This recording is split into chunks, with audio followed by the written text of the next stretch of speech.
So, on Monday we talked about being single, right? And a lot of the questions I got for that video was, how do you do that? How do you be all right with yourself? How do you like yourself? And the answer is really simple but yet complicated, and that is you have to be honest with yourself. Now I know what you're thinking. How could I not be honest with myself? It's myself. When I think things in my brain, I'm not going to lie to my own brain, but we do it all day long, okay? Oh, I'm just going to cheat on my diet a little bit today, right? And then you end up eating 10 slices of pizza, right?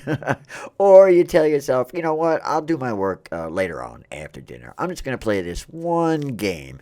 When you full well know you're going to end up playing video games all day long. We lie to ourselves all day long, and not just the little things, okay?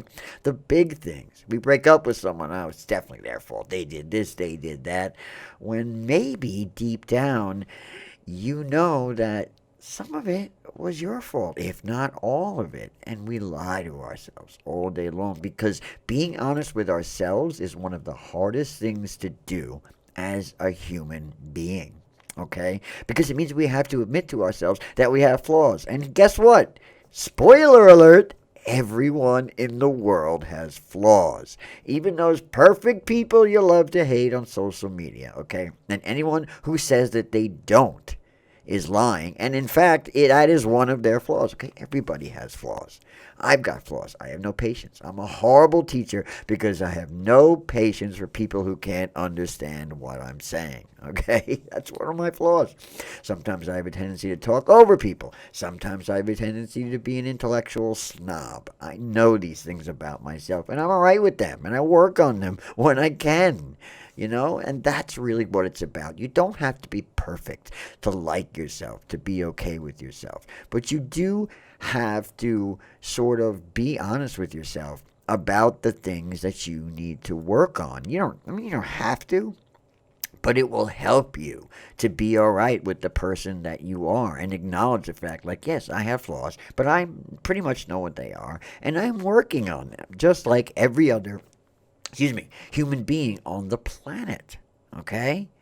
And I think what it comes down to is there's two groups of people in the world, and that's the people who don't acknowledge their flaws and don't work on them and never try to become a better person, and the people who do the opposite and acknowledge the things they need to work on them and try to work on them. And I think in general, those people end up being more confident and happier and more content with the people that they are. So, no big secret here to sort of being all right with yourself, but it's also not easy. It's a process, and it begins with you taking a deep dive into your own psyche and saying, you know what?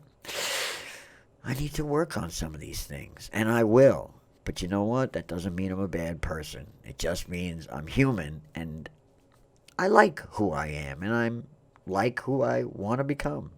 So, that's pretty much the way to answer your questions about how you be all right with being single. It's being all right with yourself and being honest about the things that you do well and the things that you might not do so well. So, as always, be kind, rewind, and keep on keeping on.